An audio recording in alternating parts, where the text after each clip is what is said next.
Del otro lado de esas montañas está Irak, y de donde traen electrodomésticos, cosméticos, todo, para después cruzarlo a Rusia.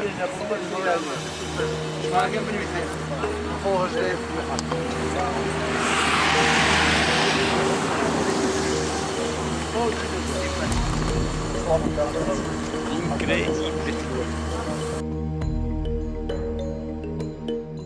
Hola, ¿cómo andan? Bienvenidos a otro videito de este hermoso canal. Hoy les voy a estar contando lo que fue mi experiencia al entrar a lo más profundo del Kurdistán iraní. Dentro de una estadía de 5 días tuve la oportunidad de conocer un poco lo que es el contrabando en Irak e Irán, un temita medio delicado, pero está muy bueno compartirlo. Estuve con los contrabandistas que cruzan desde Irak a Irán y bueno, todo lo que eso envuelve, que fue la verdad increíble poder haber estado ahí y documentarlo. Bueno, pero antes de largar quería contar que, bueno, como verán un poco, he cambiado la escenografía. De ahora en más voy a estar viajando por Nueva Zelanda. Estoy en una van ahora mismo. Y bueno, les voy a estar mostrando un poco lo que es este hermoso país. Y también les voy a seguir contando historias de viajes de antes. Así que de ahora en más va a ser un poquito una mezcla de eso. Historias de antes con un poquito de lo que es Nueva Zelanda y quizás, ¿por qué no?, los alrededores. Así que bueno, vamos con el video.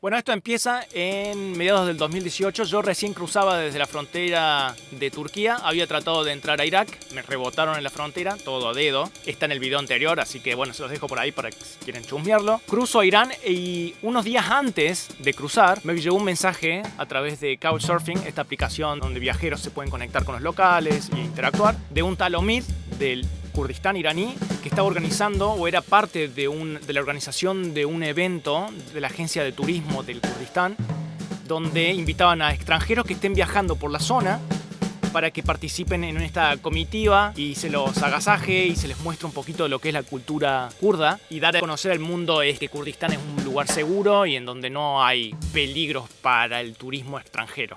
En el primer día estábamos yendo a una de las aldeas locales, pero cuando íbamos por los caminos estos sinuosos de las montañas, estamos muy cerquita a la frontera con Irak, empezamos a ver como movimiento de gente y de autos de tránsito más de lo normal. Omid, que era nuestro guía, nos iba contando que por ahí cerca está uno de los puntos de contrabando que hay entre Irak e Irán. De repente llegamos a este valle enorme, impresionante, verde, montañoso, y había autos por todos lados, había gente cargando cosas en la espalda, cosas grandes, cajas grandes, habían mulas también cargadas hasta el pechito de cosas, había balanzas por todos lados. Lo más fascinante de todo esto es que nos dejaron documentar absolutamente todo. Yo le preguntaba a Omid si era seguro sacar fotos, filmar. Yo tenía la cámara escondida, no la quería ni sacar. Y más con todo el trauma que venía cargando cuando reboté de Irak, todos los checkpoints militares, más, no quería pisar ningún palito. Era increíble poder ver la gente cómo cruzaba de lejos, que lo agarramos con el zoom de las cámaras, allá al final de esas montañas, que del otro lado estaba Irak, donde iban caminando, cruzando.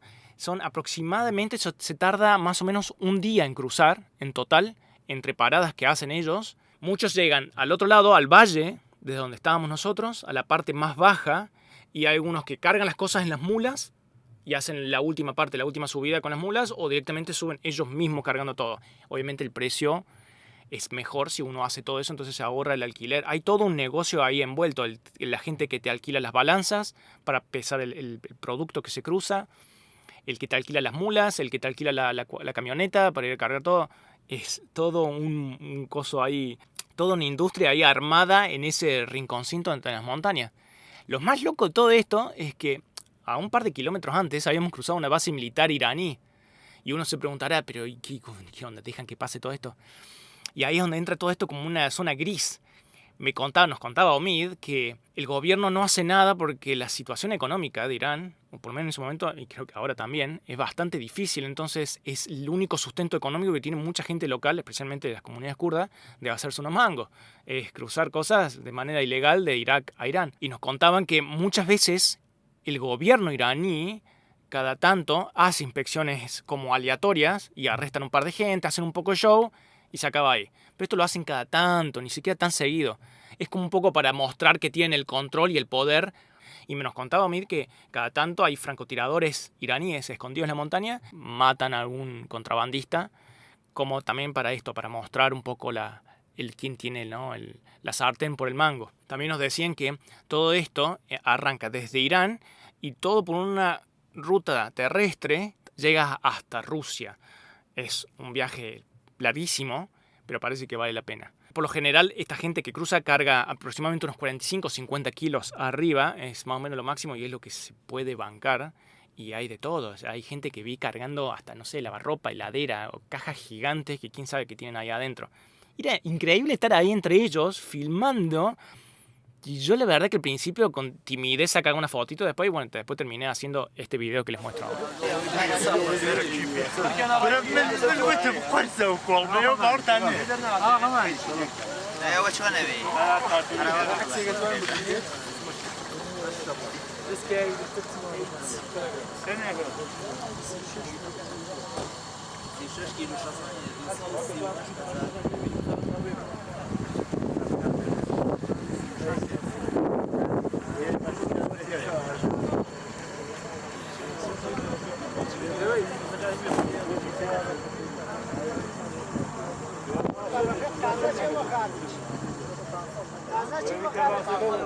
Este es un día con las personas que cruzan con productos desde Irak a Irán.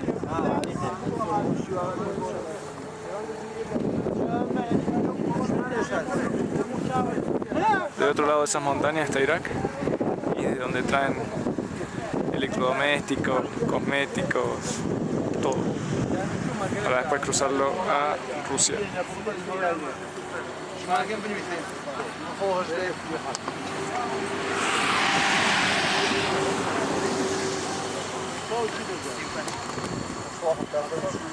Increíble este lugar.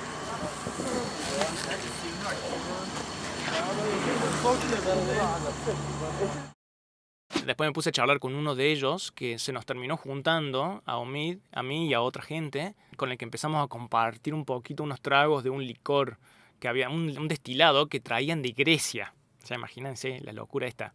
Obviamente en Irán es ilegal y nos decían que si te llegan a agarrar tomando alcohol son aproximadamente unos 5 millones de riales iraníes, son 60 latigazos y te pueden dejar guardado hasta, no sé, varios meses o te podría decir un año adentro. Y nos contaba este loco, Mohamed se llamaba, me acuerdo, que pueden, se pasa pero de todo, desde cosméticos hasta gente que pasa con armas, AK-47, obviamente adentro, escondido demás, pero el contrabando es total, es casi como si fuera una zona liberada, totalmente libre para que se haga lo que se quiera. Te podés hacer una casa fácilmente, nos contaba, en un año de eso, pero tampoco es tan lindo y todo. Nos contaba la parte negativa, el peligro de esto. Imagínense cruzar de manera ilegal unos lugares que más tenso, con más quilombo que hay en el planeta. De Irak a Irán. Muchos pisan mal, al vacío, chao, no te encuentra ni Cristo ahí abajo. Otros, bueno, de un balazo de los francotiradores iraníes, muchos también del otro lado iraquí. No es un laburo muy fácil, pero dice, si llegás a vivir lo suficiente haciendo eso, podés vivir prácticamente muy bien por el resto de tu vida. Entonces, claro, eso atrae muchísima gente. Y podemos ver eso, ¿no? Era lleno de gente. Lo más loco era eso, que hablaban y charlaban y se cagaban de risa enfrente nuestro. Muy loco. Eso fue el primer día.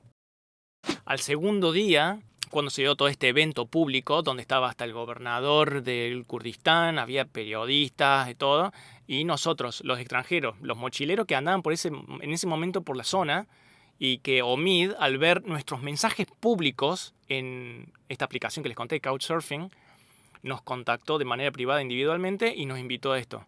Éramos todo un grupito de diferentes países. Había una irlandesa, había una de Nueva Zelanda, de Australia y Austria y yo, el argentino y el único del continente americano ahí representando. Era increíble porque nos daban alojamiento, nos daban comida. Pensar que yo unos días antes, es más, el primer día que crucé a Irán terminé durmiendo en una plaza porque no tenía dónde caer muerto, llegué un poco tarde y terminé acampando ahí en el medio del bosque de este lugar en mi primera noche de Irán. Y los días anteriores venía sufriendo, como les conté en el video anterior, lo que fue ese rebote de Irak, que fue una locura. Pero bueno, de repente estábamos acá en Irán siendo tratados como casi como celebridades. Y hasta nos vistieron con las ropas tradicionales de ellos, de Kurdistán. Lo que sí recuerdo, lo más interesante de todo esto, fue el pantalón que nos daban, que en kurdo le dicen pantol. Son esos pantalones anchos tipo babucha o tipo la bombacha gaucha, que parece que hay una conexión ahí entre las comunidades sirio-libanesas o kurdas también, porque no se dice nada de los kurdos, pero mucha de esa gente viajó a Argentina hace un tiempo atrás y parece que fue la influencia de vestimentas a los gauchos. Esto no está confirmado, pero parece que había muchos comerciantes turcos en esa época en Argentina comercializando este tipo de pantalones. Si uno ve la ropa kurda o la gente cómo se viste hoy en día y un poco el gaucho, la ropa tradicional del gaucho con el cinturón y este tipo de bombacha o pantol, como les dicen ellos, y hay algunas similitudes. Parece que estas comunidades turcas, yo creo que ahí también debe haber habido muchos kurdos, y hoy, bueno, es la ropa característica de ellos. Hago un paréntesis ahí, no solamente el pantalón el pantol o la bombacha o tipo babucha, parece que había también otros contactos entre Sudamérica, especialmente en Argentina, y esta región del mundo, como es el mate. Unos meses antes estuve en el sur de Turquía, tuve la suerte de conocer un lugar, un barcito, que le decían el Club del Mate, de ahí esa parte, donde pude conocer unos turcos fanáticos del mate, pero mal. Tenían todo lugar ambientado con el mate. Lo diferente a ellos es que ellos toman de manera individual, no como nosotros que los compartimos. Esto es lo que yo creo que lo que ellos trajeron o llevaron desde Sudamérica o Argentina de vuelta a Medio Oriente. Creo que dejaron la vestimenta un poco la influencia de la bombacha gaucha y en respuesta se llevaron lo que fue el mate. Y hoy se puede conseguir la yerba. Es más, yo compraba yerba en los mercados kurdos del sur de Turquía. Una cosa de loco. Me acuerdo que lo que le dejé yo, mi huellita ahí, mi granito de arena de Benjamín, el tema de rascarle el fondo al mate para destrabar la bombilla, que ya no sabemos si funciona nada, pero bueno, esos mitos que existen, y se quedaron así, era como, no lo podían creer. Lo googlearon, lo buscaron y sí, bueno, ese fue mi granito de arena, mi contribución a la comunidad, el Club del Mate de Turquía. ¡Vamos! En definitiva, nos vistieron con las ropas de ellos y nos sacaron a pasear a todos lados. Hubo un evento de pesca, de evento público también, donde estaba ahí el gobernador, habían danzas tradicionales y nosotros ahí representando. Yo estaba con me habían dado una banderita argentina. این مجموعه را و این حرکت را انجام دادن تشکر میکنم از برادر عزیزم جناب آقای واحدی que از فدایان اسلام بودن. Y en el último día nos llevaron a la aldea Urumán Tak, que es uno de los lugares más conocidos del Kurdistán iraní. Casas que están construidas en forma de terraza a lo largo de la ladera de la montaña, en estos mismos valles y no tan lejos de donde estaban los contrabandistas. Tuvimos la oportunidad de andar moviéndonos ahí, callejeando.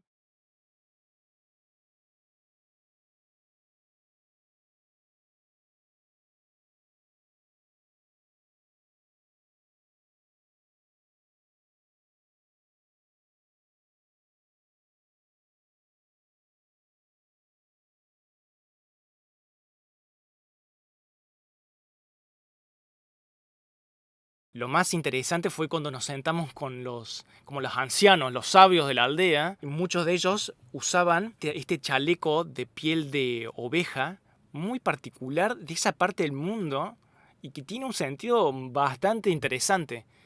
Supuestamente este chaleco que usan tiene dos funciones. En invierno usarlo claramente como abrigo, que ayuda muchísimo. Y en verano, cuando hace calor, se lo dejan puesto.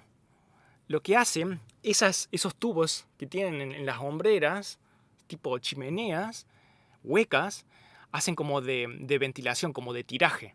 por ahí es donde sale el aire caliente del cuerpo y se ventila, claro, el aire caliente sube y dejar el fresco adentro, el cuerpo, lo que queda adentro del chaleco, es increíble. Entonces esta gente, claro, no se lo saca nunca, se sacan para dormir y bañarse nomás, están todo el día con eso, en invierno o en verano, eso nos hacían a nosotros, ¿no? Entonces digo, wow, loco.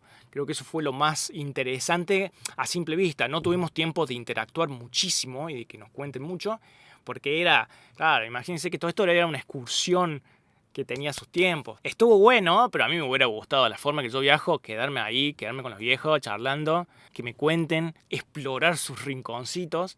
Pero bueno, estuvo bueno, fue una breve dosis de la hospitalidad iraní kurda y ver un poquito cómo es su vida.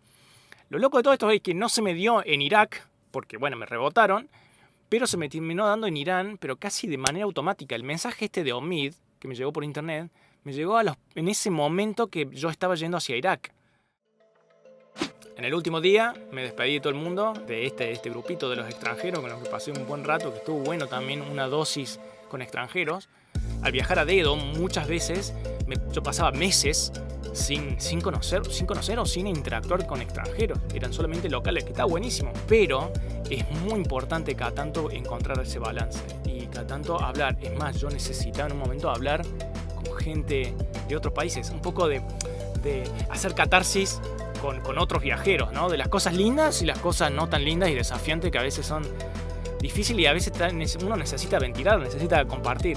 Así que fue perfecto, fue mi dosis de conocer los locales, en este caso los kurdos de Irán, y también conocer un poco de hablar con extranjeros, que me vino genial. Al final de todo esto me terminé yendo por las mismas montañas por las que nosotros estuvimos paseando en esos días, hacia el sur del Kurdistán iraní, y bueno, y eso fue el comienzo de 3 meses a puro dedo por todo Irán, de oeste a este y de sur a norte, por todos lados.